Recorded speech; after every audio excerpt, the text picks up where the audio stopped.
Today on Inevitable, we are live at the inaugural MCJ Summit at the beautiful Autodesk Gallery in downtown San Francisco. And our guest is Chase Lochmiller, CEO and co-founder of Crusoe.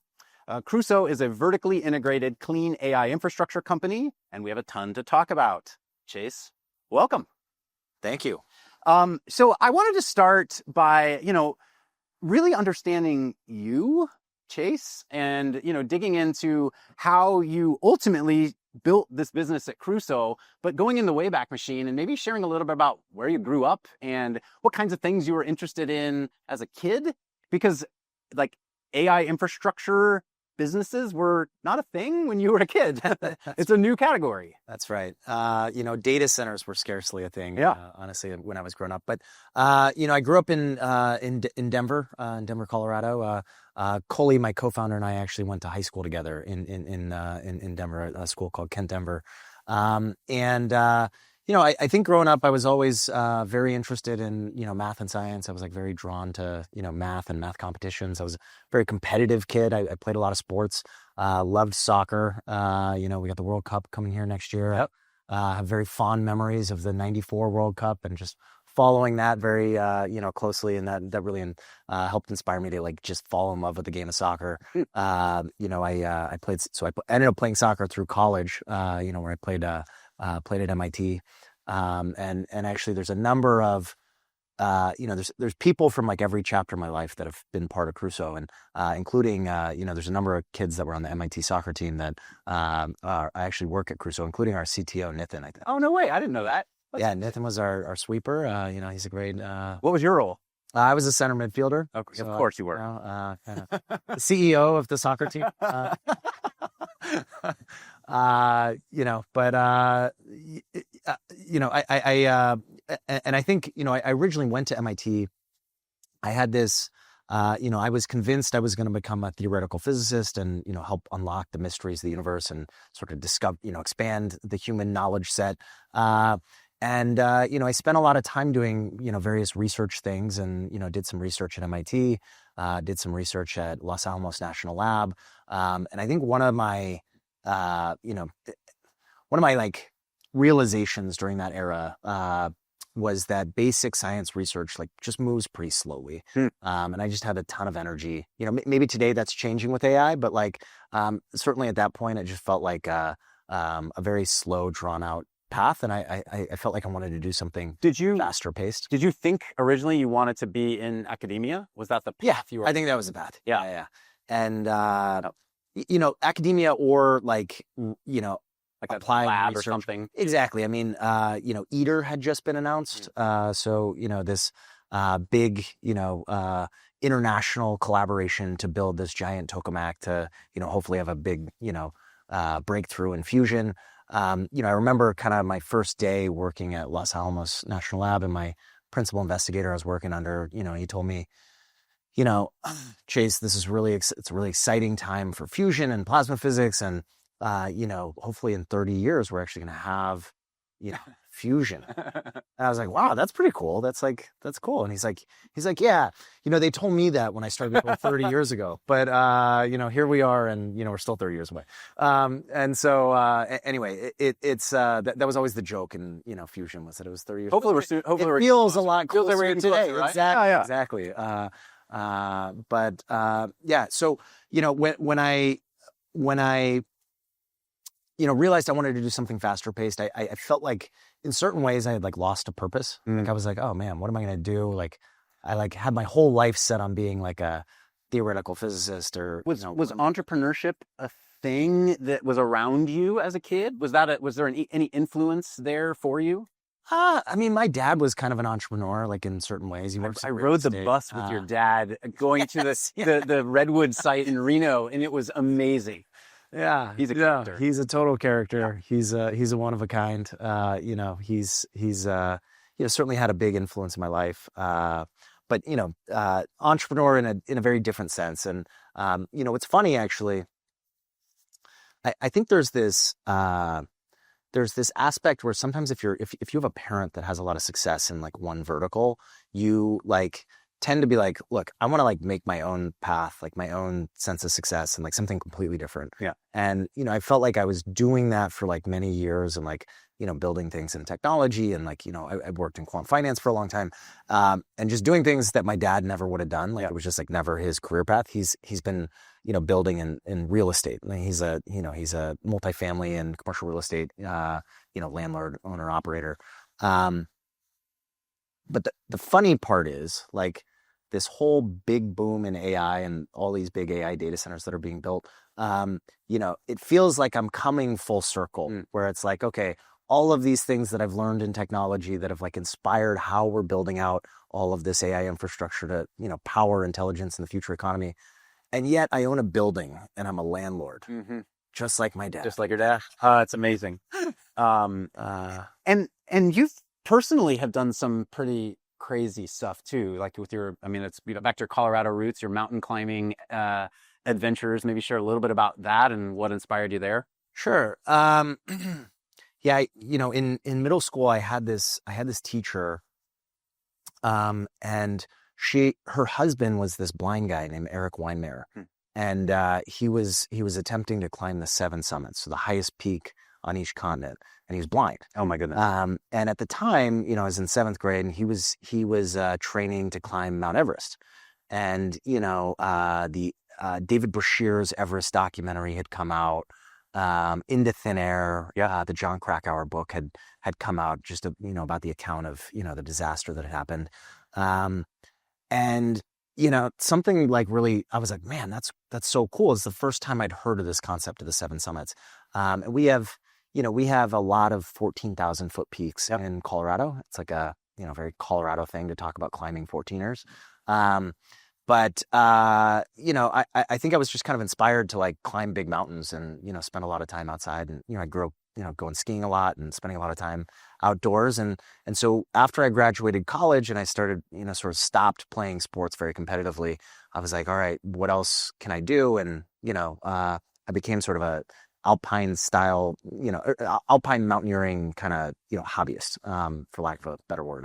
And so I did a bunch of different expeditions sort of all over the world. At this point, I've climbed 5 of the 7 summits, including Mount Everest. I had a couple different expeditions to Mount Everest, once in 2014, and there was a very large avalanche that happened that year in the Khumbu Icefall. And tragically, 16 Sherpas were killed in that accident. But for some reason, I felt compelled to go back and ended up summiting in 2018. So had a very successful summit that I learned a lot from sort of the first time. I think maybe eventually I'll get to the final 2 summits, but it's just kind of you're a little busy right now. Been deprioritized. And any of them that really stood out as the hardest challenge of any of the climbs you did? Everest was like this challenge because it was this crazy expedition, and there was so much preparation that went into it, and there's so much emotion as a result of just like shifts and things, and it's just kind of like the world is so focused on what's happening in Everest. There's mass like media coverage for like every little thing that's going on in Mount Everest, every climbing season. So I think kind of coming out of that, we actually, when we started Crusoe, one of our core company values that we created is to think like a mountaineer. Right? So it's like, Cully spent a lot of time mountaineering as well. Actually, we're climbing a mountain when we sort of were ideating on the origins of Crusoe. The sense there is really about trying to have a lot of the same principles that you have in mountaineering applied to your life and your work at Crusoe. And it's not like everybody has to go climb mountains and, go want to be a, big alpine enthusiast. It's more about just the sense of, incredible amount of preparation, like thinking through, okay, here's my plan in terms of how I'm going to get to the summit, and then I'm going to get down safely. And here are the different things that could go wrong. And if those things go wrong, here's my plan for them. And here's my plan B. Here's my plan C. Here's what I'm going to do if the weather changes. Here's what I'm going to do if I have this piece of gear fail. Here's what I'm going to do if my partner gets sick. Here's what I'm going to do if, hope for the best, plan for the worst. Exactly. And, there's this notion of mountaineering that getting up is optional, getting down is mandatory. And, we actually try to instill a lot of the core safety practices in mountaineering, just really thinking through safety as a critical aspect. And, in our business where we're dealing with both hardware and software, there are a lot of, there's millions of man hours that have been worked in Abilene. We have to be thoughtful about sort of safety culture so that we can build these things at scale, at speed, but also safety. I was going to say, how do you do it and still be the fast cowboys of the space? Well, there's an element of mountaineering is actually an interesting thing to study, because you have kind of like these like legacy styles of mountaineering that are like these big expeditions where you bring like everything, you almost like build a whole city, and like it's like you sort of like are very, very intensely prepared.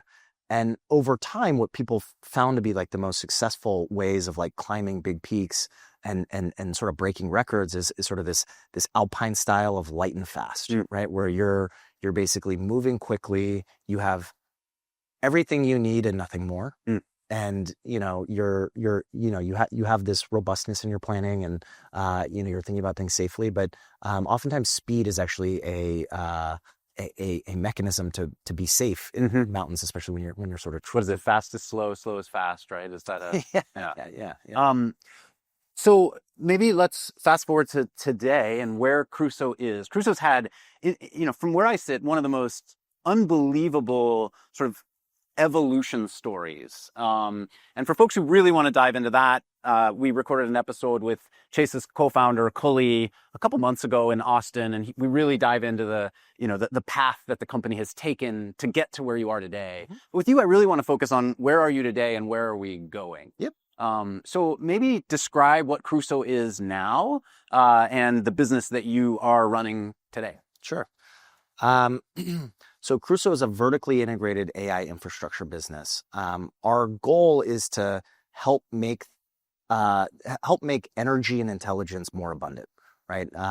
Just really accelerate this abundance of both energy and intelligence, which we think are going to be critical to uplifting humanity in the future and really driving progress for everybody around the world. Now, how we got here is like pretty interesting. I think we have a culture of curiosity, right? It's like, we just sort of like are constantly asking questions about like how we would do X. And just quickly, sense of scale, right? What, 800-ish employees? We actually just celebrated surpassing 1,000. 1,000 employees. Amazing. 1,000 Congratulations. employees. And then we have numerous sites where we have more than 1,000 contractors. In Abilene, we have 7,000 contractors that are working there every day. Yep. So 7,000 people on site every day. But 1,000 full-time employees across a couple of offices.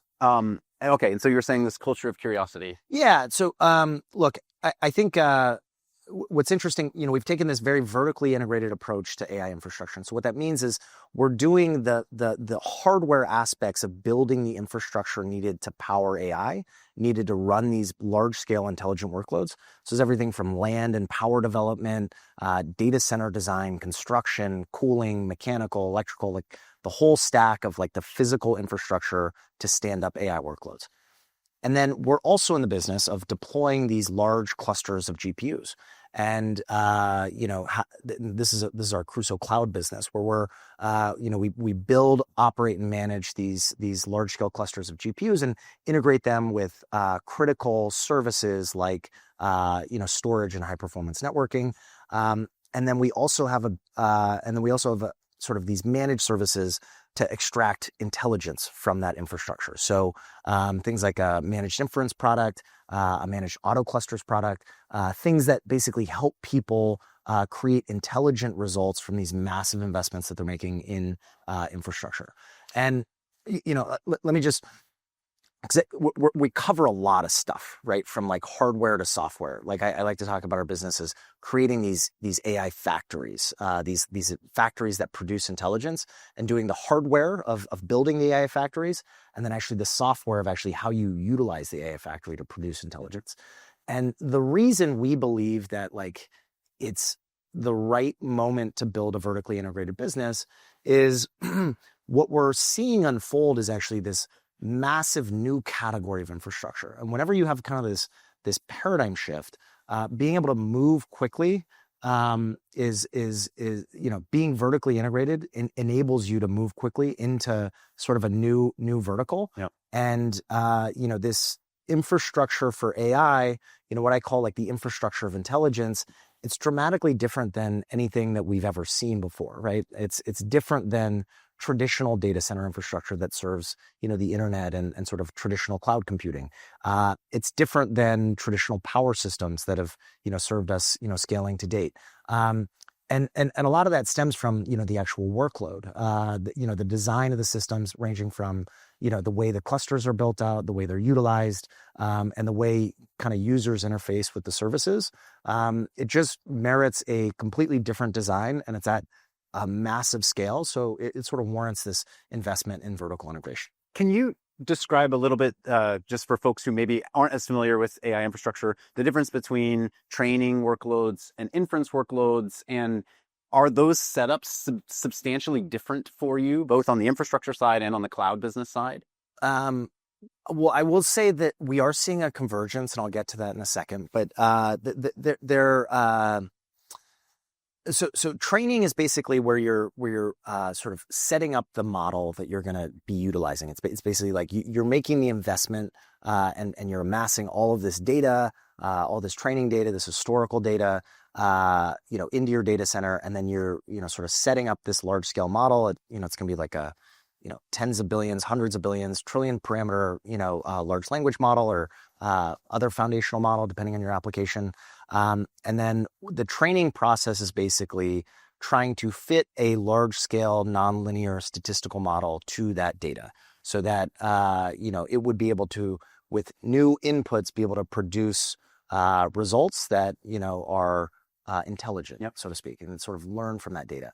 And then most of the big giant projects we're seeing today are building these training centers for the most part, or is that kind of? It's this is where I was saying it's changing and it's converging. So there's this notion of pre-training, which is basically trying to create structure from all of this unstructured data, and that's like what's historically been producing these original, GPT models. So GPT-1, GPT-2, GPT-3, where we're seeing massive compute scaling is actually in the post-training and sort of test time compute scaling, where you're actually having, you have this foundational model, right? That has been pre-trained. And then when you're serving a workload, OpenAI sort of released this O1 model about a year ago. And there's since been a lot of innovation on these different chain of thought reasoning models that actually produce results and then take those results and feed them back into the model. And what it ends up doing is it's a bit like training on new data, and it's sort of training at inference time. So it's kind of like and so it's called test time compute scaling, and it's where you're basically running a lot of passes through your neural network when you're actually trying to produce an inference result. Could that in theory start happening at the edge more then? It can, but it also needs a ton of compute. Okay. And the benefit of doing it at the edge is you have lower latency to like the end consumer. Right. If you're actually doing a significant amount of test time compute scaling, you're actually thinking about this for a long period of time. So if you're thinking about it for, even a second, oftentimes you're thinking about it for many seconds or minutes or, any of these, like if you've tried like deep research or some of these other things that they just require a lot of time to produce a result because they're thinking, right? They're thinking about what the result's going to be. And as a result, so they're training themselves in real time as they're inferring their answers. Exactly. Yeah. But if you're at the edge, it actually doesn't matter. It doesn't benefit you. So you might as well be in these big centralized locations. Now, that's for like one sort of school of, or not one school, but one category of different results. Right. There are definitely things that can be done very quickly at the edge, and we sort of believe in sort of this bimodal distribution of infrastructure that's going to require both these like massive scale centralized facilities like what we're doing in Abilene and some of these other campuses that we're building, as well as kind of widely dispersed inference infrastructure everywhere in the world. I think of inference as basically being the edge serving layer of the queries. Is that sure? Is that a very basic way of thinking about it? I think like one way of thinking about a large language model is it's kind of like a database, right? It's like a statistical database in certain ways, where it's like instead of looking up a row and a column in a database, you're actually looking up what all of the information will map to in like a row that may not exist, and so you're sort of statistically inferring in that database. So in a lot of ways, inference is like looking up something in a database, but it's a statistical database. Right. I don't know. So maybe just for clarifying the what you have today, describe the Lancium project now and where it sits, and ultimately what that is going to be.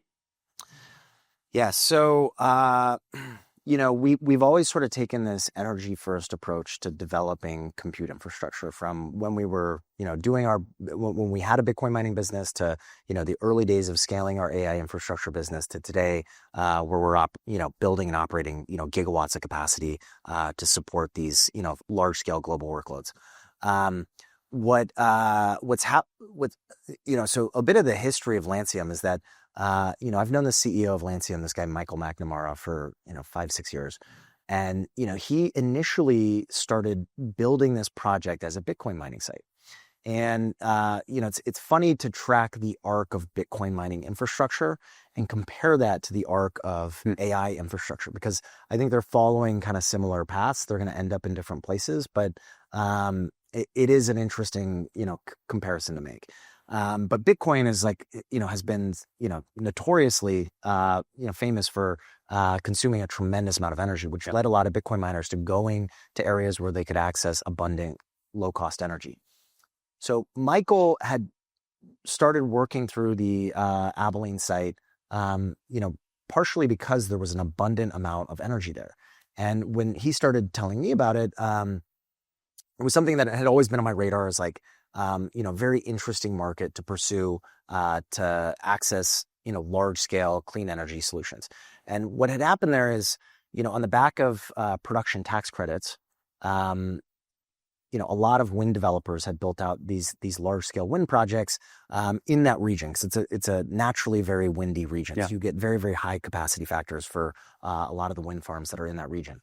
Now, there didn't exist the transmission infrastructure or the load to basically consume all of the power gen that's been installed there.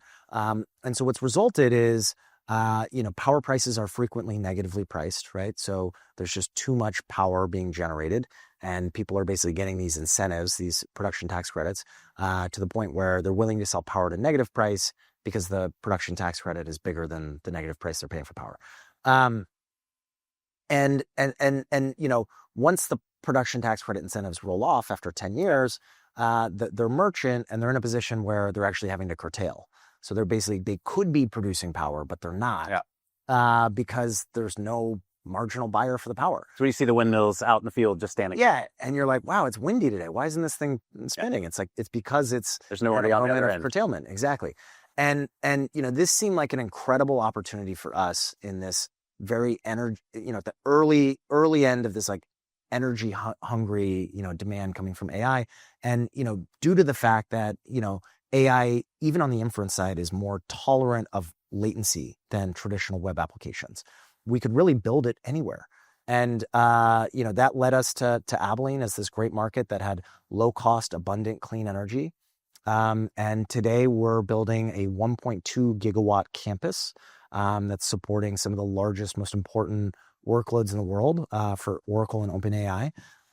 And we've been energizing that incrementally, and been standing it up at sort of a record pace. When we first broke ground on the facility in June of 2024, actually, quick story, there was originally an RFP that went out for the site, and the fastest anybody had committed to build 100 megawatts of capacity was 2.5 years.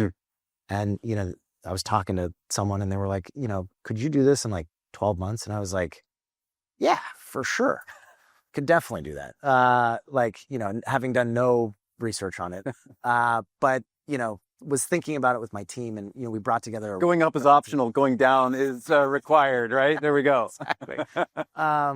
But we ended up delivering the first 200 megawatt buildings in 11 months. Yeah. So it was we were able to And this comes back to the sense of curiosity that we built at Crusoe, where, we just challenged every single way of traditionally building data centers and said, wait, why do we have to do that? Why is it designed this way? Why aren't we designing it this way? It's a giant cluster of GPUs. It should be designed this way.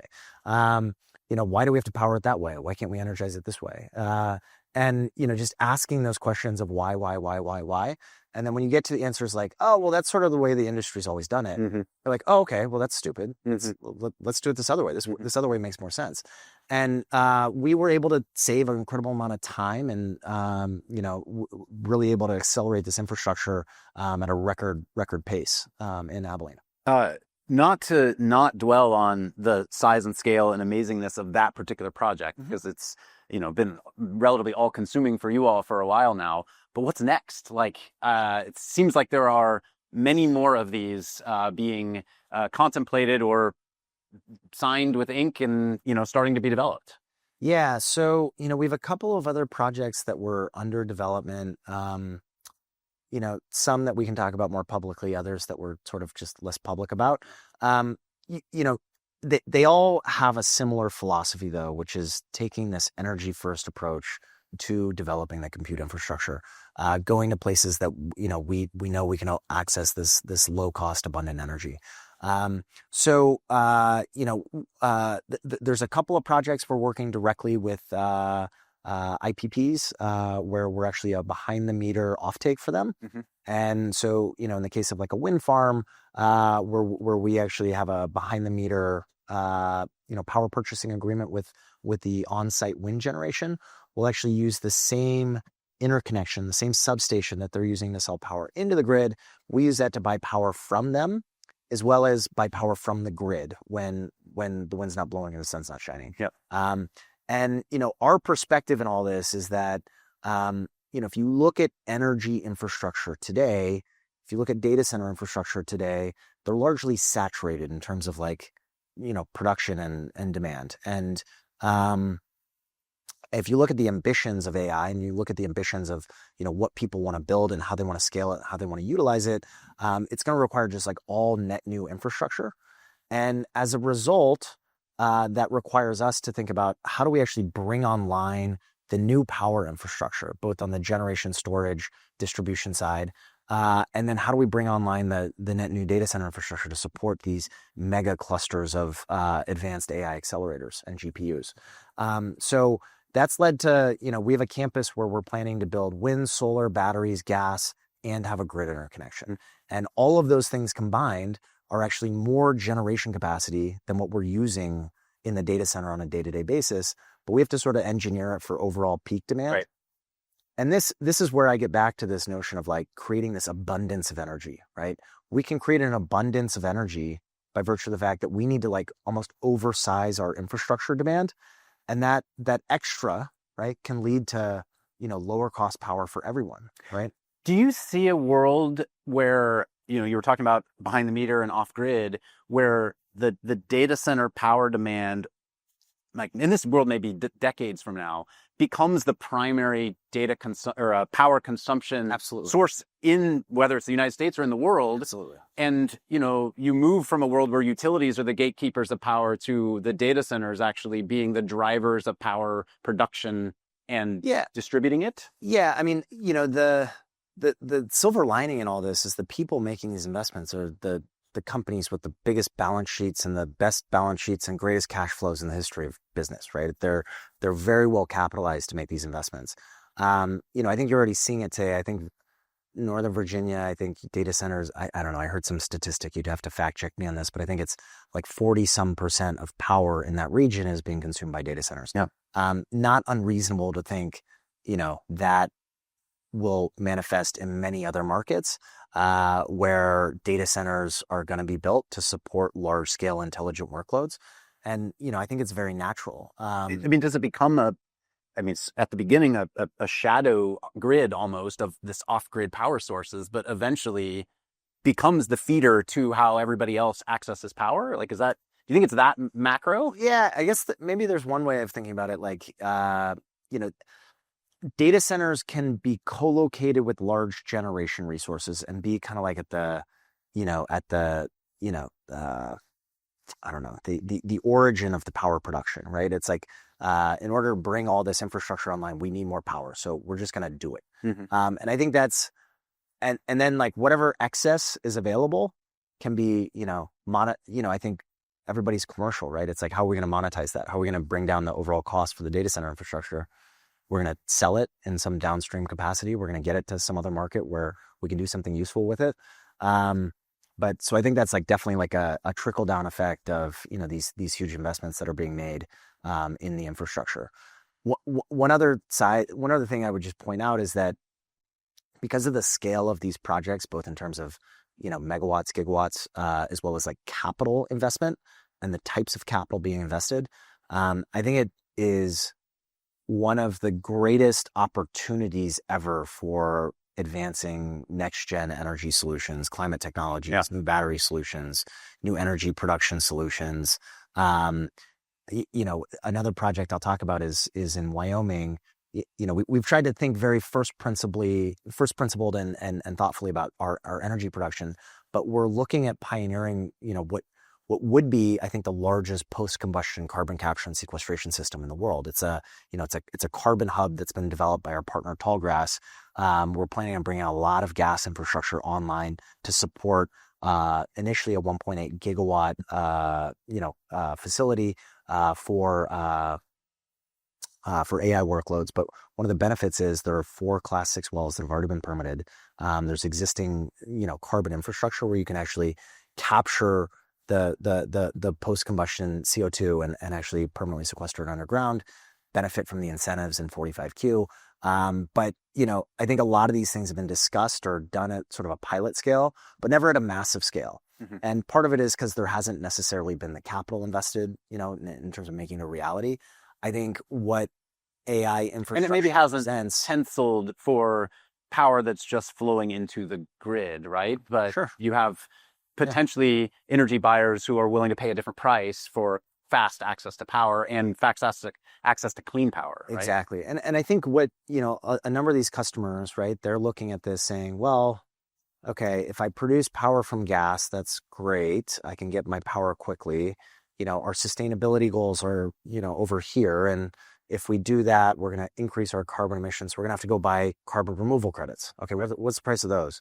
Okay, that's pretty expensive, to buy that amount of carbon removal credits. What if we just paid for post-combustion carbon capture and sequestration and got the 45Q credits? Is that cheaper? And I think in a lot of cases, the answer is yes. Talking about the speed at which all of this needs to get built, there are a lot of companies, not just infrastructure companies, but the biggest AI companies in the world who have now raised so much money at these skyscraper valuations. And there's going to be pressure for them to start delivering from a revenue perspective, both on their own valuations, but also they're ultimately the patron of these data centers that you're building out. And so to some extent, the economics there need to start penciling for them too, right? In terms of the cost and the amount of infrastructure they're building out to support their businesses. If that doesn't happen or happens more slowly than they're expecting or their investors are expecting, do things start to cascade quickly in terms of the public markets? Definitely a possibility, right? I don't want to rule anything out, but it's I think a lot of the big AI labs are seeing just incredible revenue growth and adoption in these services that are being built out. I think kind of the optimist in me believes that, we are going to hit these growth trajectories because, the models are getting so good. I mean, if anybody hasn't played with them, I encourage them to use a lot of these new services that are being built. I mean, they're incredible what they can accomplish. Yeah. And, if you compare it to what you would be paying a software engineer or, something like a call center, what you're spending on a lot of these human labor aspects, it's a massive cost saver. So that's like the optimist lens in all this. If people don't hit their growth targets on revenue and, how are we going to pay for all this infrastructure? There's definitely, in any major bubble, there's always kind of like what leads to the unwind or what leads to, the crash. Oftentimes it is like unresponsible amounts of leverage. we are seeing kind of signs of some of that today. It's not like everywhere, and not all leverage is bad.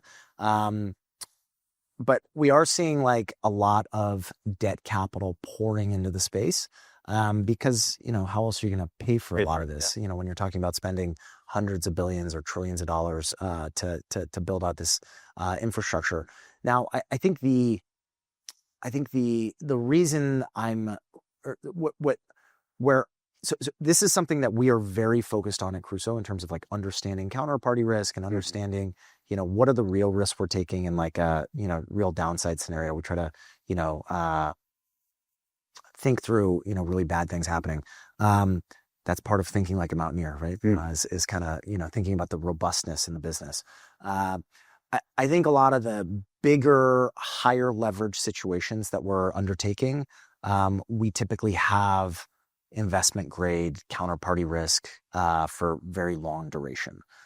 So, I think even in an economic downturn, or even if AI isn't turn out to be everything that's cracked up to be, is Oracle still going to be around? I believe they will be. The financial markets still believe they will be. They have a great, kind of, enterprise software business and database business. Like that's like still a great moneymaker for them. Same could be said for Microsoft, for Amazon, for Google, for Meta, for all these companies that are still producing incredible free cash flows, independent of anything that's happening in AI. Yeah. So, we try to underwrite the risk with that through that lens.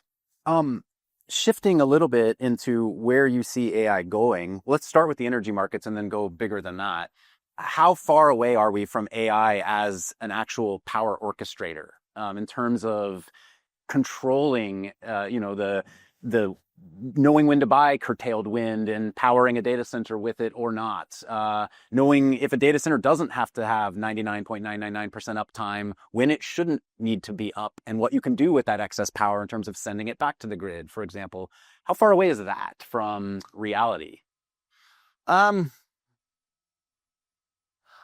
I think depending on who you ask, both closer and further than one might think. I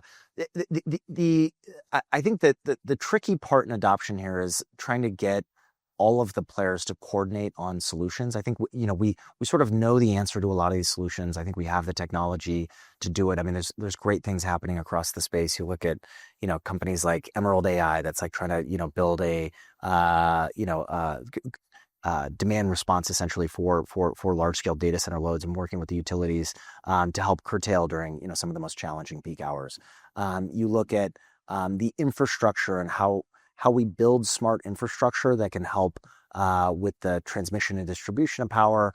I look at a company like Heron Power that's started by Drew Baglino, that's like reinventing a lot of the critical electrical stack across, from high voltage to low voltage, and doing that with power electronics, right? Like there's a lot of stagnation in the space where like not much innovation has been, done for, century or plus, Right. There's a lot of interesting new ways that we can use, power electronics to actually do this smarter, faster, cheaper. So I think we like have the tools. And I think also like, thinking through things like, two-way power systems, right? Like where, people have generation, people have load, and people have, storage like in their home, like you have cars driving around everywhere that have giant batteries on them. They can be, these giant sources for power generation in moments of peak demand, right? But that requires this massive orchestration effort, and requires buy-in from utilities and a lot of the other counterparties throughout the entire ecosystem to overall make it happen. So I think that's the bottleneck to adoption, is really like getting utility and regulatory buy-in, not like So it sounds like it's much more know how to do it. Yeah, and it sounds like it's much likely to be more of a gradual move toward it until we're ready for all at once, as opposed to, the software's ready, so it's an all at once switch. Yeah, and you're seeing like signs of progress here, right? I mean, like, looking at things like VPPA adoption and with like, Tesla Powerwalls, like they've done, they've built out this whole infrastructure of, distributed power walls in people's homes. And, I mean, it's been helpful in terms of, serving peak events here in California, right? Which was like, historically been like, you wouldn't think of California when you think like fast, nimble, government agencies, right? But you're seeing similar things that, Base Power's doing in Texas. Like, love all the work that they're doing in terms of trying to create both distributed storage, distributed generation, and distributed mechanisms to basically support grid resilience and utility. So, if we take a big step back and, everything that Crusoe is building and helping to enable, this is more than just a technology revolution. This is ultimately, societal, cultural, as we think about a world where we actually are moving toward artificial general intelligence or the like. And, your business is very much at the forefront of enabling that to happen. Mm-hmm. And so I'm sure you've thought a lot about, what does the world look like in 20 years, 30 years?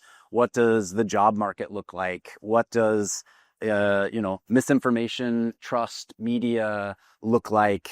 What kind of life are kids going to have in 20 years? How are you thinking about the future of AI, both the pros and the potential negatives of it as it starts to become pervasive in our lives?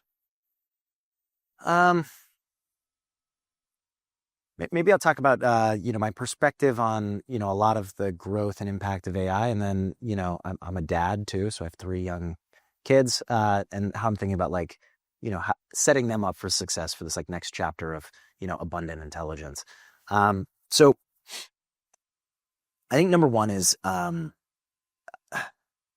people call things like AGI, ASI, like artificial superintelligence, like there's all these like acronyms, and like ultimately, the way I view it is like, okay, can we do something with a computer that, exceeds or, has some cost optimization compared to what we would do with a human? And in a lot of ways, I think about that as like digital labor, right? And so the key thing that I sort of think about in terms of like, is this boom going to have like real legs and sort of transforming human prosperity and, the human experience? Is this going to be like good for people? Is really around like, is this going to lead to significant GDP growth per capita? Mm-hmm. That's like the main thing that I like think about. Mm-hmm. And if you like go back to like your like macroeconomic, like 101 class, like, GDP, like the growth in GDP, is really, there's like 3 main things that lead to the growth in GDP, right? It's change in, capital, like in the economy, like all sorts of capital, change in labor, in the economy, and then change in technology. Those are like the 3 main things that cause increases in GDP. And, historically technology's been like a hard thing to measure. So it's kind of like you measure these other 2 things and then you have this like technological observable. Or unobserved, you sort of measure it as the difference. But what's fascinating about this boom is that with AI, it's created a new way for us to create more labor, right? So that change in labor can be way bigger than it's ever been in the history of humanity, because we can make digital labor. Mm-hmm. We can make labor in silicon. And that's going to lead to incredible outcomes, right? And so my belief is that this is going to lead to an era of increase leisure time for people.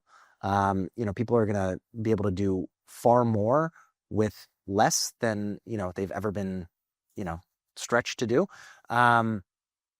People are going to be able, and for those that are incredibly high agency, people are going to be able to do more, right, just with their fingertips, right? You're going to have access to, a workforce of thousands of people if you have the agency to just go engage with it and be curious about how you actually use this technology to, will your dreams into existence. How does it impact those who don't have as much access to it? Do you think they get more left behind in that economy? I think it's like the greatest equalizer, right? It's like, how easy is it to, access, if you have a phone, if you have an access to an internet connection, the cost of, I guess, just like anybody can become a star on YouTube today from anywhere in the world. It's like the cost of intelligence is going to converge to the cost of energy.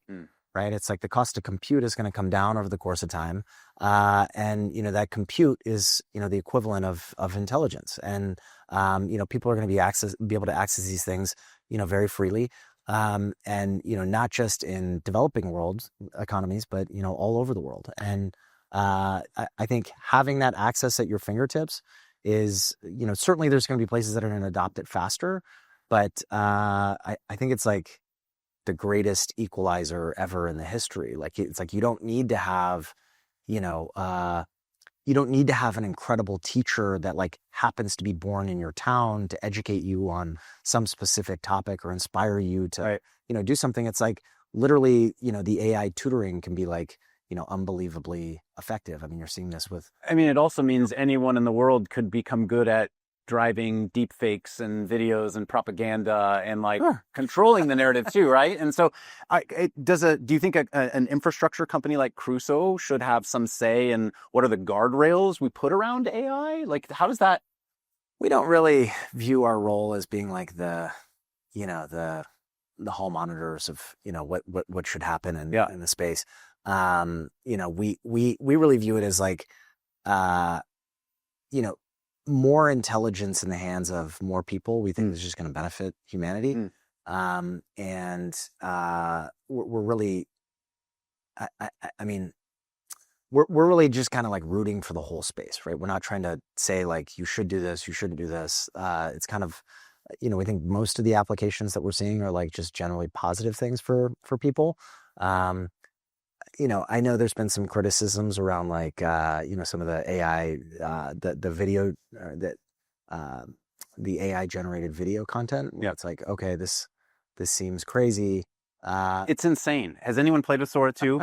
Like, it's insane. It's amazing. It is amazing. And I think what it's going to, from my perspective, I think it's going to completely transform storytelling. Yeah. Right. In terms of like, what it would take to, build a feature-length film, just from a budget standpoint, from a creativity standpoint, you're going to end up with more ideas out there that get built because, the barrier to entry for, those big ideas is much smaller. Yeah. So, I'm very optimistic about, kind of the overall video generation content platform.